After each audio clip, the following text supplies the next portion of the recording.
This course has led me to completely reevaluate my understanding of U.S. history.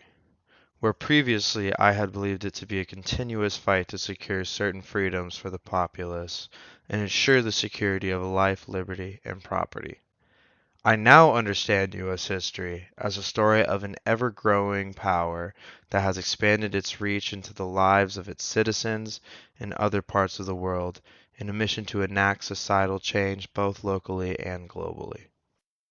Woodrow Wilson's claim that World War I was a war that America joined to make the world safe for democracy is an example of one of the first things we learned that began to give me this new viewpoint. The development and proposal of his 14 points at the drafting of the Treaty of Versailles was a huge shift in the direction of America's role in shaping international affairs. It was a point in the nation's history that I had not yet seen where the power centers in America attempted to inflict its ideology on the rest of the world.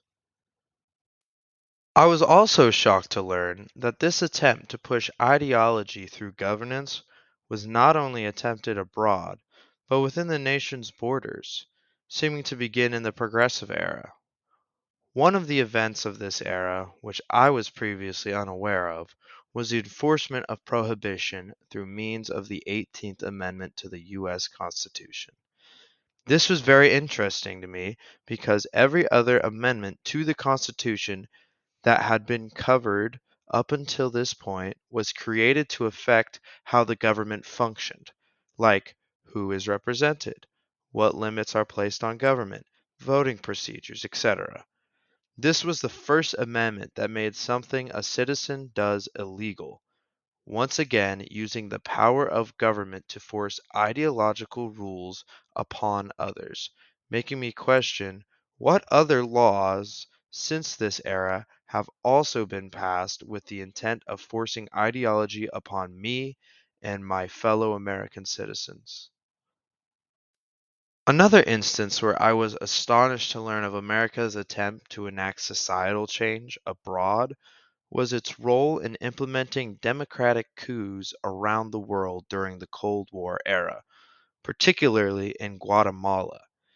It was disturbing to learn that the United States was willing to cause political chaos in a nation so close to its homeland solely because they publicly wanted to prevent the rise of Marxism. A country that, at its founding, held the idea of isolationism in such high esteem was now interfering in countries' affairs because their society was not evolving along with the interests of the U.S. government.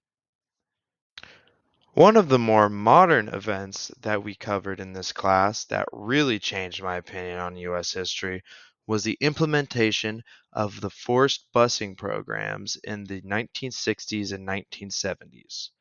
As a child, I was always taught that every aspect of the civil rights era was positive. Every major figure was a flawless hero, and all policies enacted were moral and righteous.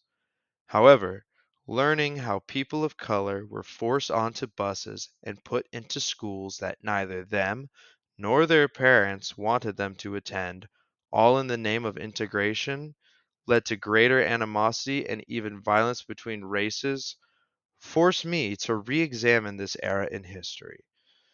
Though performed with noble intent, this was another instance of government attempting to legislate societal change via force, something that I have grown to resent through taking this class. This course has had a major impact on how I view the development of the American nation across the timeline of its history, especially as it relates to the expanding power structure and their encroachment on individual and other nations' autonomy. This, in fact, has led me to reevaluate how I view my own relationship with my government and question where the interest of those given power may truly lie.